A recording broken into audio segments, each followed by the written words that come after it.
So, all right, everyone, welcome to Reaching the Unreached in Your Neighborhood, caregivers and those they are caring for. We are so glad that you guys are on. This is something that is super personal. This is something that is very important. And I would say overall, this is something that the church has overlooked. I don't know that that's been as purposeful as it sometimes feels if you are a caregiver, but it happens. And so a few months ago, I got an email from Lorie. Here's Lorie right here. Lorie, welcome to the conversation. And she's like all the things and just wanted to chat. And so we got on the phone, and you know, when you just start talking, you're like, oh, yeah. Okay. I like her. I like her a lot. And then not only did I like her, she started dropping these like truths that were so good. And I was like, I need you to come on for a conversation. And also because she told me that she sometimes procrastinates, I was like, so I'm going to give you homework, and your homework is you have to come on to this conversation. So did I strong arm you a little bit, Lorie? Yes. So that's okay. So Lorie Honeycutt is with me today, and we're going to be talking about this. Lorie, would you mind introducing yourself to us?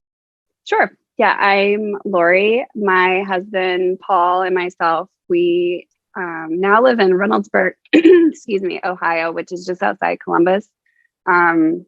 We had an Envision site with the Christian Missionary Alliance up in Cleveland for about 8 years, and then relocated last fall down here, where he's the Envision director now at the national office. And we have 2 kids. Our daughter Riley is 18, which still makes me want to vomit when I say that out loud because I can't even believe it. She's 18. Her primary diagnosis is cerebral palsy, but she has a lot of other diagnoses. She's medically complex. But one of the happiest people I've ever known, honestly. And then my son is almost 16 next month, which also equally makes me want to vomit because he has a learner's permit. So that's been exciting. And he's an amazing kid too. He's like my biggest encourager, I think, in my life. So I love that. I love that. So you obviously care deeply for caregivers because you're a caregiver. And one of the things I think that is so important for us as those of us that are in ministry, so almost everyone on here is ministry in some way, whether they're I'm looking around the room. It depends. They're in all sorts of different ministries. Children's ministry, they might be a pastor's wife, they might be in camp ministry, they might be in adult, doesn't matter. So in some way they're in ministry. They all love Jesus. And so one of the things I think we're not always great at is listening to the people we're serving. So we often will serve people by telling them what we think they need or what they want instead of listening. What do you need? What do you want? And I don't think I've seen that done so much in an area of caregiving when it comes to that, is that assumption of, well, this. So caregiving is deeply personal to you. Can you just share a little, and I know this is a loaded question, but can you share a little bit of your story and then your journey of realizing you are a caregiver and it's not just your mom? Does that make sense? Yeah. So initially, our story sort of as a caregiver is sort of intertwined with Paul and I. We were cross-cultural studies majors, and our plan was to go overseas as missionaries with the Alliance. And our daughter was born, and about a year and a half later, she was diagnosed with cerebral palsy. She was born 4 months early, so we're not sure exactly why she has, like, what happened in her brain after she was born. But so long story short, they said, well, you're not going overseas. And it kind of derailed our whole, our plan for what we thought.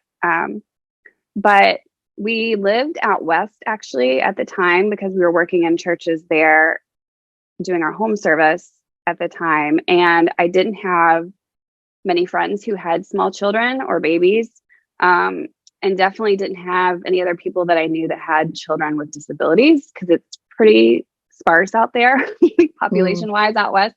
There weren't a lot of resources. And so I would say, I always tell people in our story, we have a long story, I won't get into all of that, but I think when she was 5, I think Paul and I were both kind of like pushing. We still wanted to go overseas, and we were kind of like, she just, it's a disability. Like, people still do things when they have a disability. And then it was like, I woke up one day and I feel like, oh, our child's really disabled and we live in the middle of nowhere. We were in Montana at the time with no resources. And so we kind of circle back around, and God opened up opportunity for us in Ohio near children's hospitals. And I don't remember a specific moment, but the word caregiver wasn't something that I don't even know that I was fully aware of, that I'd heard before, maybe even until a few years ago. I think I was in a constant state of a lot of her childhood. I don't know. It's just been very interesting, like emotionally and mentally, and you all of these unknowns and she started out not having a lot of medical needs, and they've kind of like exponentially grown over the last few years. So that's just been all like, it's kind of like, I feel like fire hydrant, and then like a fire hydrant in your face, like you can't take it all in sometimes. I will say that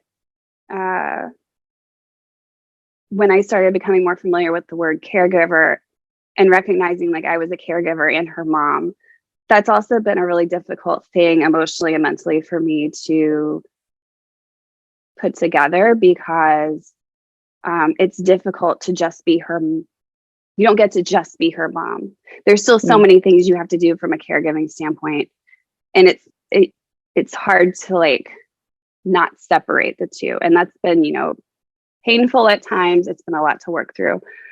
But I will say the more aware I've become about caregiver, the more friends that I've made, probably in the last 10 years, I've had the opportunity to meet so many families and make so many friends who are in similar circumstances that I wouldn't have otherwise, but also just recognizing like the dire need for awareness, for care, and just how alone we all feel, so alone and isolated. And to be perfectly honest, I don't want to say I'll warn you. I tend to be pretty authentic, like or transparent. Like I just feel I feel like the church has not, as a whole, has overlooked this population of people. So if it's okay to Melissa, I had a few statistics for those who maybe are not familiar. I'm also like a big like numbers person. I love it. I love it. Yeah, so, you go right ahead. And I want you to know that we want you to be authentic. This is like a safe place to rip the church apart if you need to. Like it really is. Like, because I think we're all aware. People did not sign up for this conversation thinking, oh, the church is doing great in this area, so I just want to feel good. So, right. I think, and you as a caregiver, as a mom, as somebody in ministry, this is really personal. So you're safe here, basically. But yes, educate us, because I think statistics are so important. So what do you got for us? Yeah. What I was going to say a second ago, it fell out of my brain. Now I really remember what I was going to say, is, to be perfectly honest, I've been more hurt and more isolated by people in the church who claim to follow Jesus than those who haven't. And I'm not exaggerating that. And I've had multiple people, and that's a reflection of the church and their lack of awareness, their lack of movement towards those who are overlooked. So that's my heart, is to be a voice to that population, not only for those with disabilities who are overlooked, but those caregivers that I feel like I think most of the population doesn't even know we exist, is what it feels like. So statistically, when I was looking up, there's approximately 43 million caregivers that have provided unpaid care to an adult or child in the last 12 months. And that statistic was a few years old, so I'm not sure what the exact number, but 43 million, like myself, I'm not paid. Now that my daughter's an adult, I'm in the process of becoming her provider, which is also super weird to get paid to take care of your child. But for 18 years, it was my child. What do you do? Your option is to provide skilled level nursing care. And my daughter is fully dependent on all needs. She uses a wheelchair. She can't grasp things. She can't feed herself. We try to focus on what the can do's, but the reality is we have to help her do everything. on top of an ever fluctuating medical diagnoses and needs and all of that.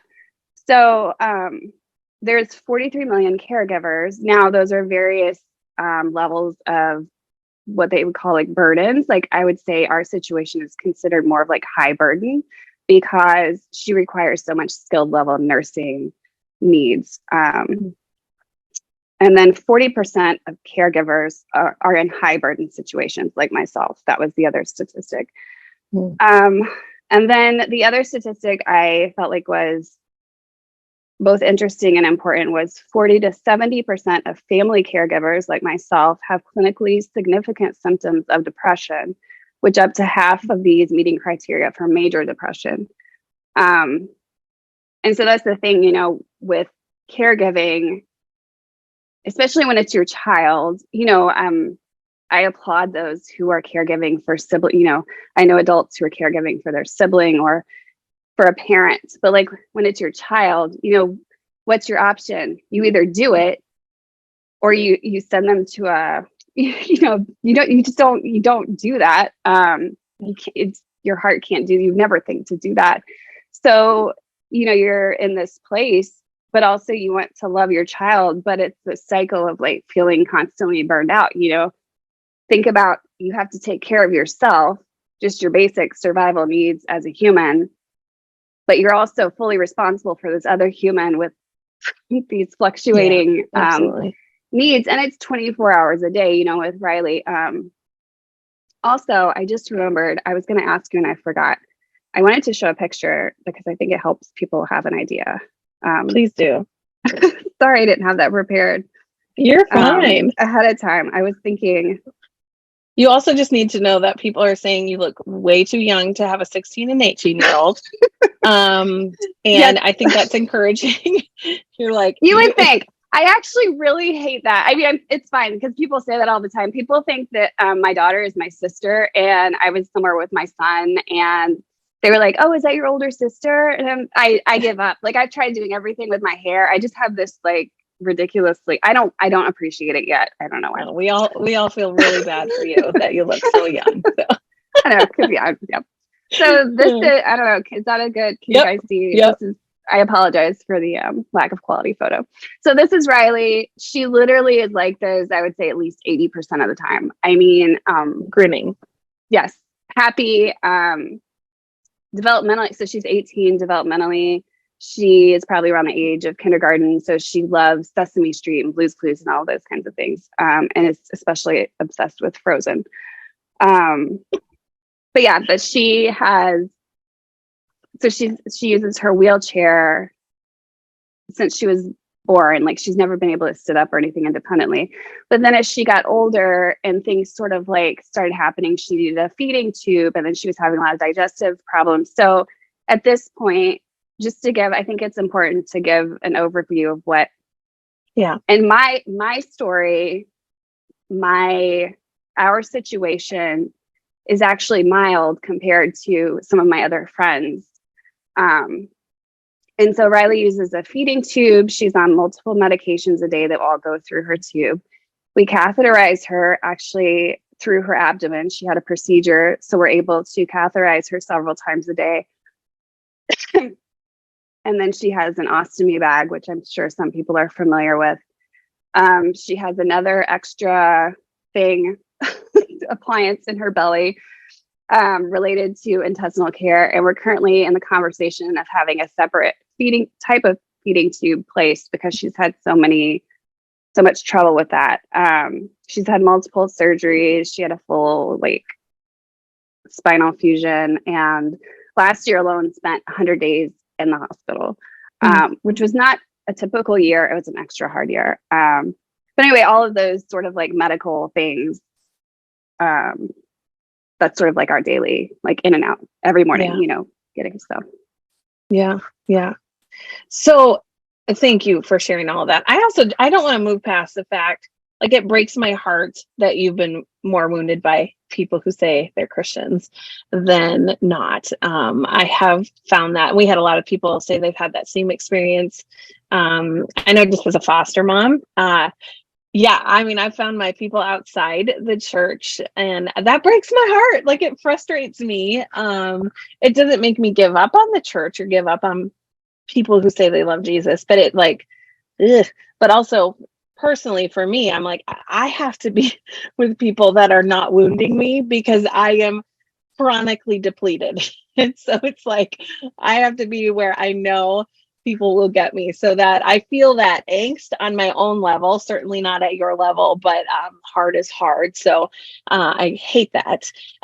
Because we are here representing ministries and churches, I would love for us to help. Like, when you, let's say you're visiting a church, so you moved to Reynoldsburg, you're obviously going to start looking for a church. What are you looking for? What's important to you?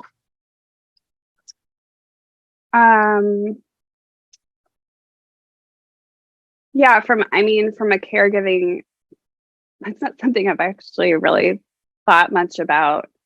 I think, yeah, some of the hard things of going to church with Yeah, we Riley. can start there. Let's start there. That's fine. Yeah. Sorry, I'm trying to think through.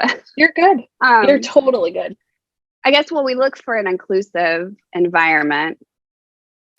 There's been churches where we've walked in and, a lot of, even when we're in public, you get a lot what we call looking away face.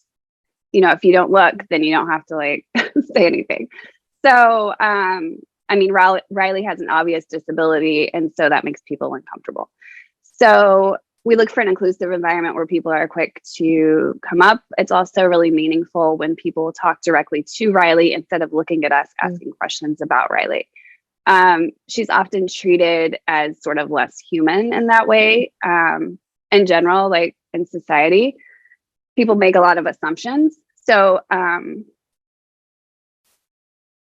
think, and it's interesting, like people, I think I was maybe telling you this at one point, it can go way one way or way the other way, where people are just completely looking away. And at one church,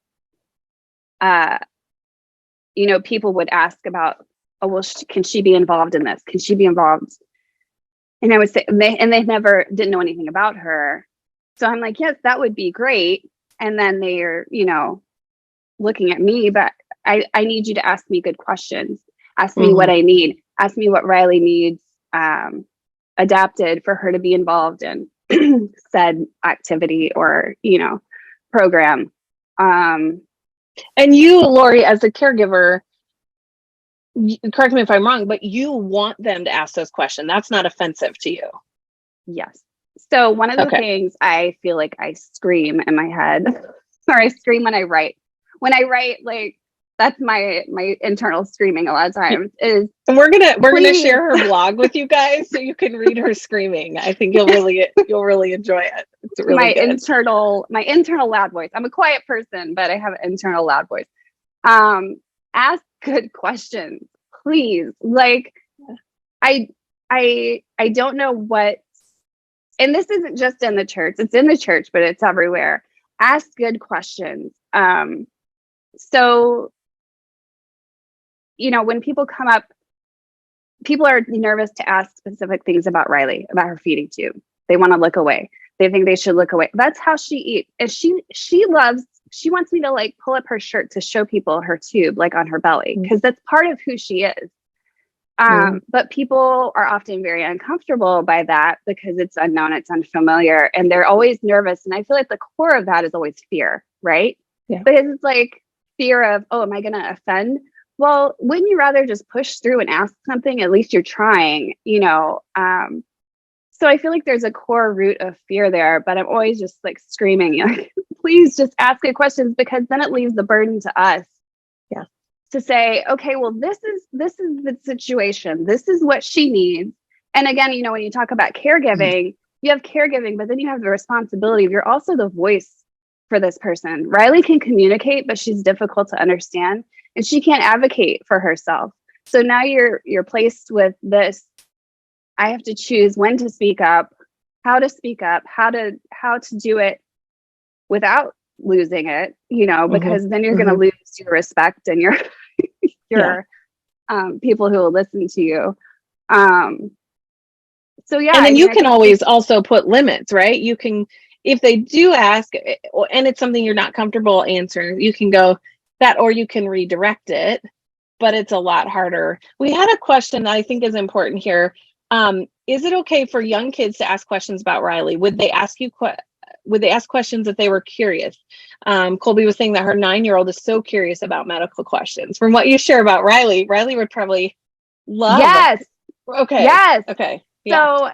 So my son, who has had the unique opportunity of, he doesn't know any different other than, Sure. having a family member with a significant disability. So he gets so, even to this day, he will stare, and we've talked about this, how to handle it better, but kids will walk up and they'll just stare at her. Now, I understand there's a human tendency to stare, but it's when they start making those faces of disgust. And that's when I will swoop in and say, hey, this is Riley. What's your name? Do you want to say hi? Now, it's taken a lot of pride for me to swallow to get to that place, because I wanted to just kick them over or something, like knock them down. But what I've seen happen a lot of times is parents, if a curious child does come up, sometimes they will just start talking to Riley, which is amazing. They just see her as another person like she is. But a lot of times if they say, oh, why is she in a wheelchair? And their parent will grab them and they'll run away. Like, oh, don't, like that's offensive. So you're continuing to perpetuate the idea of like, you're not being inclusive. You're not trying to educate your child and be aware that there's differences in people. And those situations are always really painful. So yeah, ask the questions. And she loves it. Yes, she has no shame. Like I have to tell her sometimes, like, no, we can't talk about that. Like, at the dinner table. Yeah.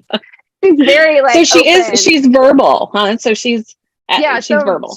Yeah, she's verbal. She doesn't speak like you and I are speaking, like in complete sentences, and she can be difficult to understand. But once you're around her a lot more, so yeah, she has her own way. I think almost like her own language when she speaks. So yeah. Do you find that with most caregivers, they want you to ask questions? Yeah. Is that common? I mean, the biggest thing, it's so isolating, honestly. Like when you say that, I think of all my friends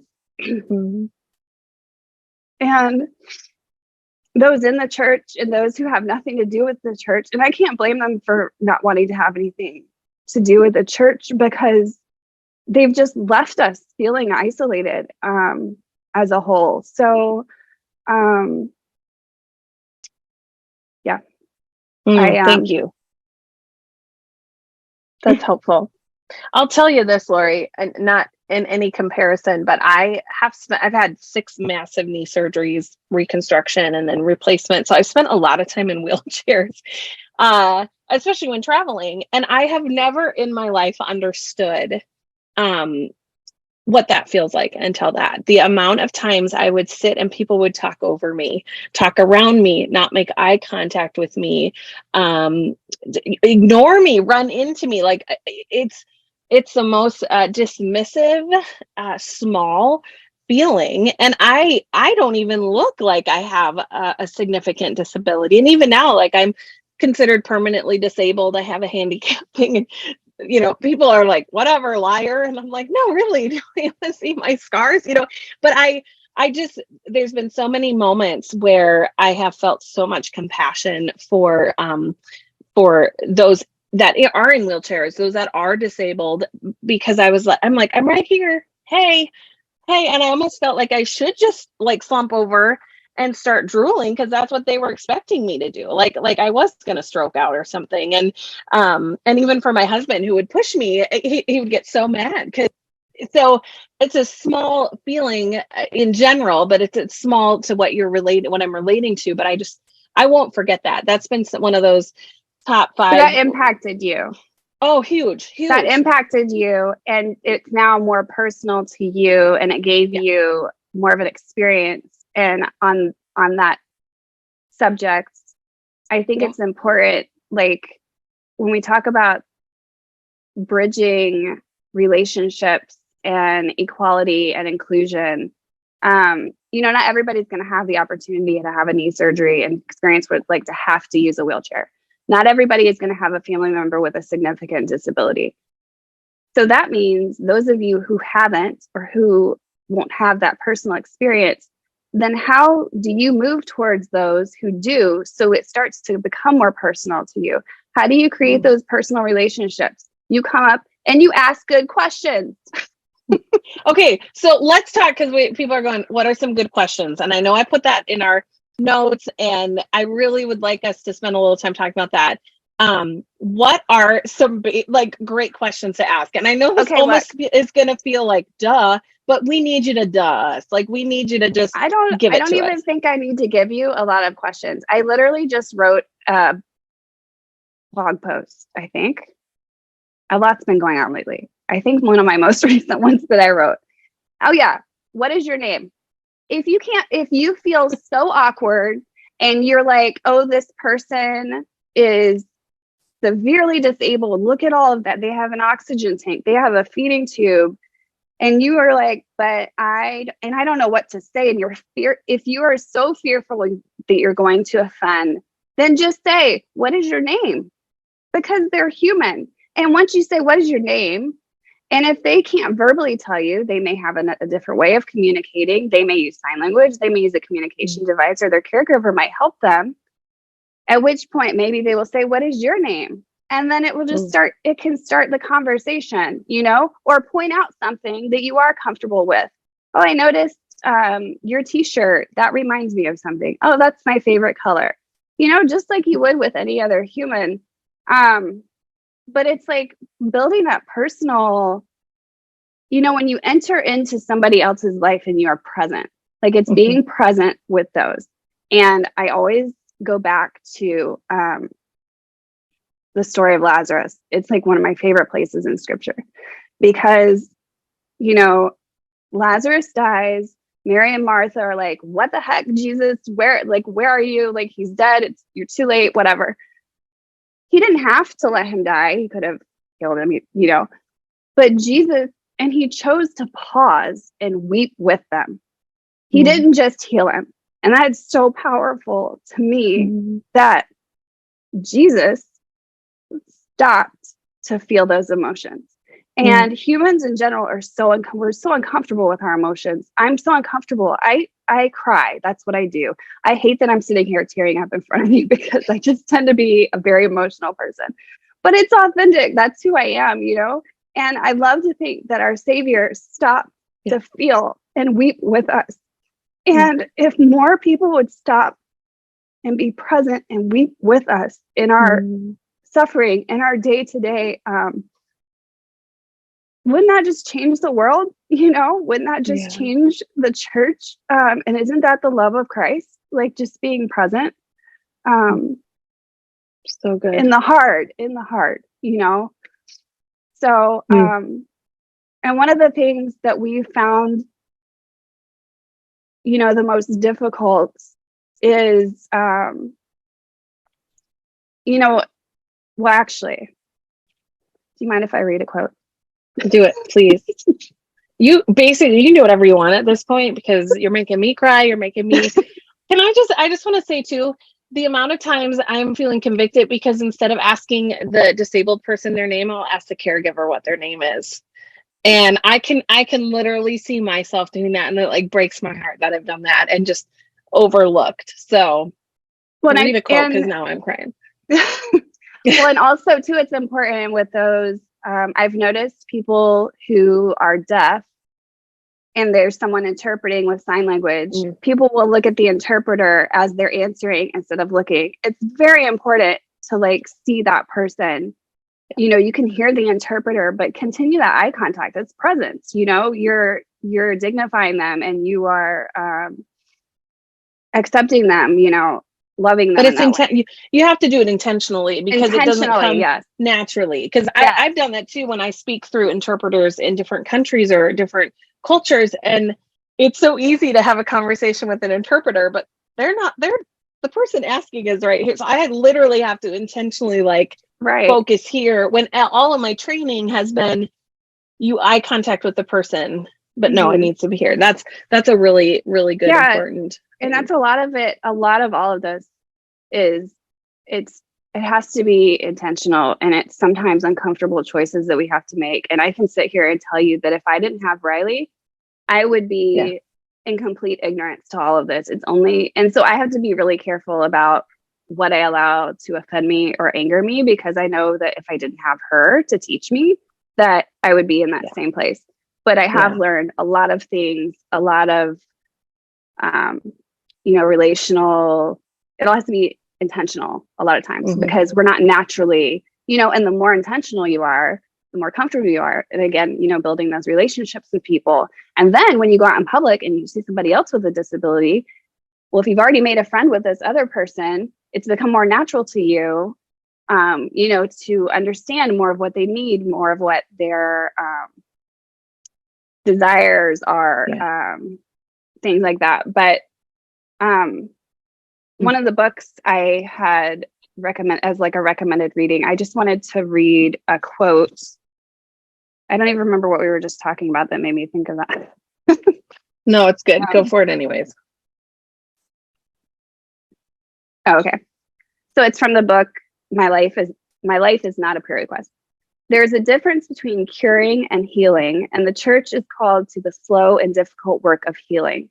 We're called to enter into one another's pain, anoint the sick, and stick around no matter the outcome, even when it makes us uncomfortable.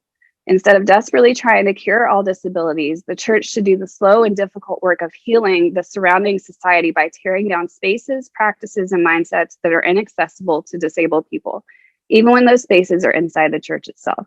The church should follow Jesus by healing instead of curing. And I think I was thinking about that because, I remember. My brain, there's a lot going up here. That's fair. I think you're allowed. We want to cure, right? We want to see what at the end. We want to end date. We want to, when is this due? Okay, I'll have it done by this. When is this going to be over? How long is COVID? Well, expect 2 to 3 weeks. Okay, then I'm done. How long is the surgery? Stay in the hospital. Expect 2 to 3 days, then you'll heal, and then you're done. We don't get cured in chronic illness and disability. There's no light at the end of our tunnel. Yeah. There is no, this is going to get better.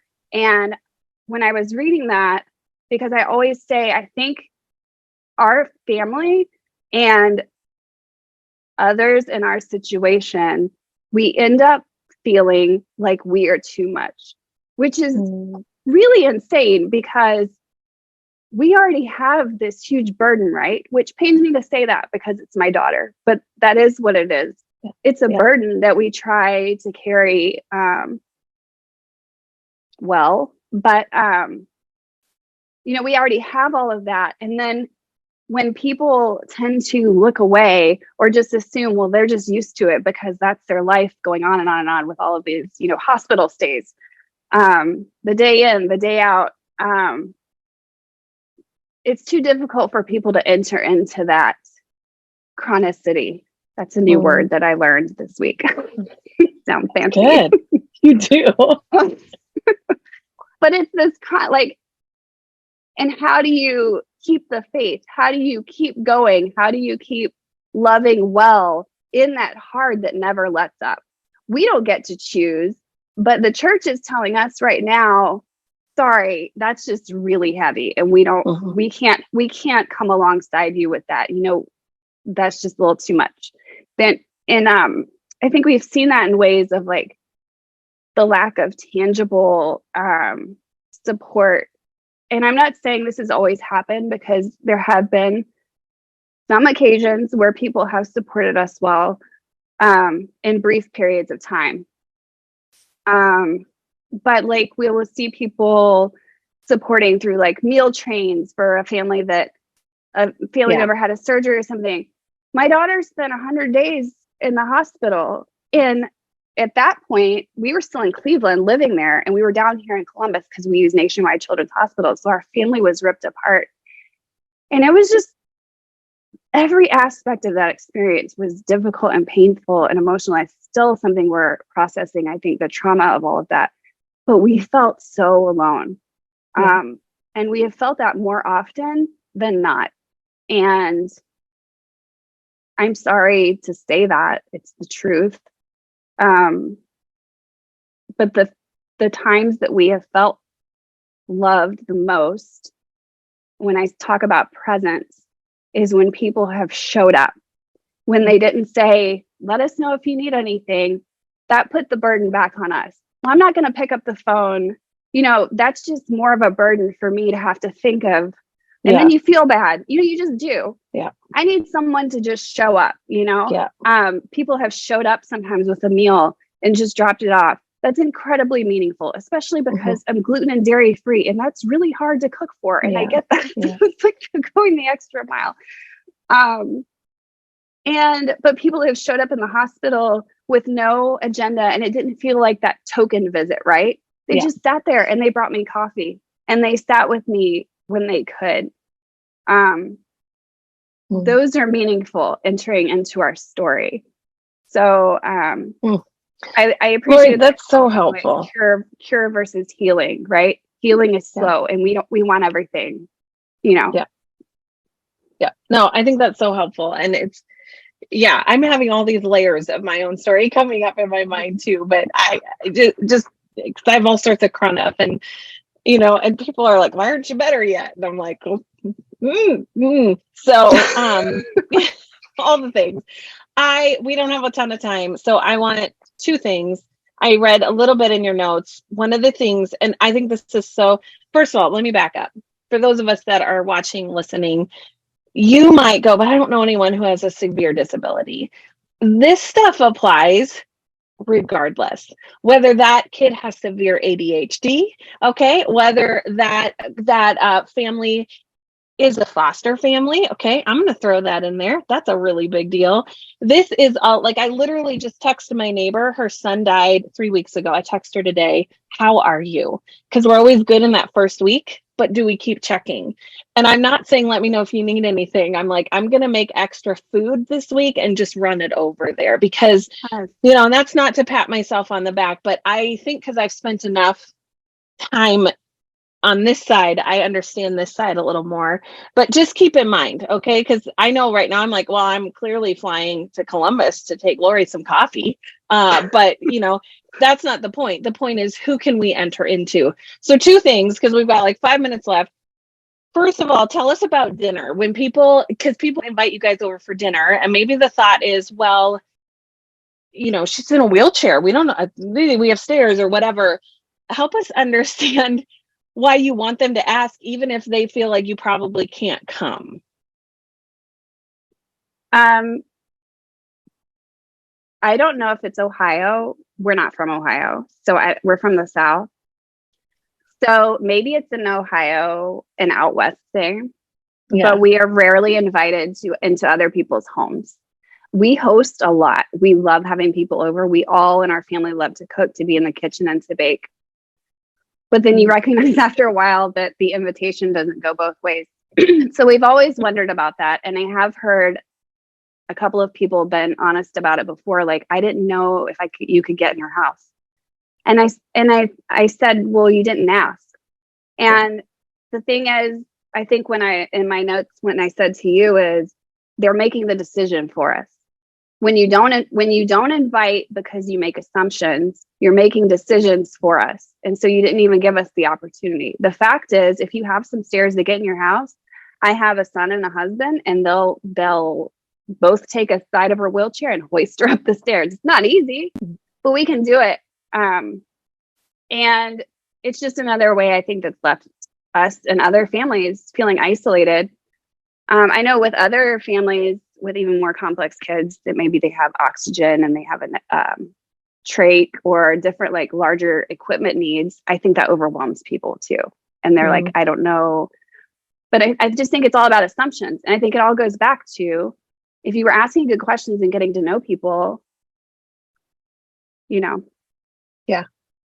It's so good because it's so basic, and I think we complicate it. So I'm so thankful you keep taking us back to really basic. I'm going to ask you a really basic question. You're a caregiver. Okay. So let's say I'm a children's pastor at church. All right. And a family comes in and they have a daughter Maybe she's 9 years old and I can tell she's significantly disabled. She's in a wheelchair. You walk in the door. Where do I start? Obviously I go up but you're walking in the door with your daughter. What would you love for my first point of contact to be other than what's your name and looking at her? Cause I love that. And I'm doing that.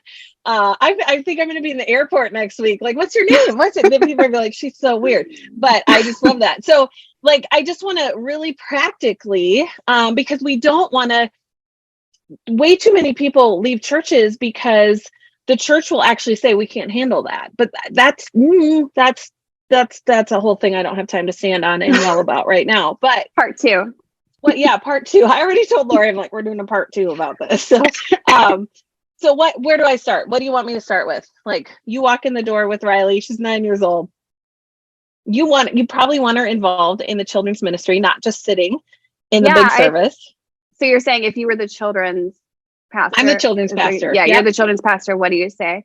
What do you say, daughter? Would your daughter or son, would they like to come to our children's program? Perhaps the parents would have hesitations. Well, we don't know. And then you could, if they're hesitating, if you would like for her to come, how can we make it accessible for her to be there? Because what our experience has been is people will just stare at us because they'll say come, but then it's on me again, right? Okay, well, I need someone who can sit with her because she's unable to do things independently. I need this. Is there someone willing to do that? And they just ask me, what do you need? If they're interested in doing that, maybe they'll say, well, we're not comfortable having her in there. Is there something we would love to have her to be a part of that? If that would be something she would like to do, how can we help you in that? Mm-hmm. That's good. That's so good. That's so practical and so helpful. I really appreciate that. Because I think them knowing that they are welcome, that you want them there, instead of, oh, that seems really overwhelming, So don't go up and be like, would your daughter like to attend our children's ministry? And then if they say yes and then walk away and you're like, what? Oh no, abandon ship. I think that's great. And I think my soapbox would be I think too often in our church's children's ministry world, I'll take just 1 minute to say, I think we get so concerned with making sure we have a disability ministry that we forget that we don't necessarily need a disability ministry to still invite people with disabilities into our, yes. And I'm seeing a lot of sighs and nods because what, if you're a massive church, go for it. But so often I find, we can integrate, we can make it work. I think that's so much more important that we think right here than, well, in order to do that, we need to create this, because I think that's where we get stuck. And again, that's where we're telling people what we think they need instead of asking them what they actually need. So my rule of thumb as a children's pastor, volunteer, whatever I've been for the last 20 years has been, there's always a spot for you. We will find a spot for you. Absolutely. And I've had their PCA, their personal care, come with them. In fact, I think in one little girl, she had significant autism to the point where she didn't feel very present, but her caregiver came, and she was a hired caregiver. Her parents went to church. Caregiver came. Caregiver didn't know Jesus and heard about Jesus every single week. So we were watching both of these get integrated and begin to find Jesus, and all because it was like, all right, we're going to just figure it out. So, Lorie, we could go on, and in fact, we will, because I'm going to have you come back because you only spoke about 10 of the major percentages of things that you wrote that I thought were brilliant. So I need your brilliance to come back. Guys, you agree? We need to have her come back. So we will do that. And Colby will make a note of that maybe this fall or even early next year. I'm thinking where we could even do more of get questions ahead of time for Lorie, so specific ones. But Lorie is available to you guys if you want to email her, you want to pick her brain. You can send her coffee, okay? And I'm just saying, I had last week a couple of people sent me Starbucks gift cards over text, and it was. Can we just not underestimate the beauty of being sent coffee money? It is just. So coffee's my love language. Same. Even when it hurts my tummy sometimes, I still feel loved. So, so we want to thank you, Lorie. Like, honestly, your heart was heard. Your authenticity was needed. Your emotions are so safe here. And I'm not a big crier, but you made me cry and feel convicted. That's what I wanted. I wanted you to smack us a little, because we need to be. So guys, I hope as we listen to this, and I think this is one I'm going to have be live on YouTube or available on public, because I think it's that important, again, that we need to be talking about this. So can we just continue like stirring the pot, everyone? Can we commit to that? Like, stir the pot, because this is that important. And the church is the place where people should feel the most welcomed, the most safe, the most loved. And frankly, we're not doing it well. So I believe we can do better. Lorie, you have inspired us, encouraged us, and I'm really thankful for your willingness to take what has been hard and broken and traumatizing and use it for God's glory. So thank you for loving Riley well. Thank you for stewarding her story and your story well. And thank you for staying committed to Jesus when probably there's been multiple times where it's felt like there's just no point. So thank you. We really, we see you and we appreciate you. All right. Now, before I cry again, I'm going to sign off. Thank you guys for being on. We will get the playback to you. But feel free to contact Lorie if you have questions later. If you're on the Leadership Mastermind, quickly click through to that link, and Lorie will see you over there. Okay. All right. Bye, everyone.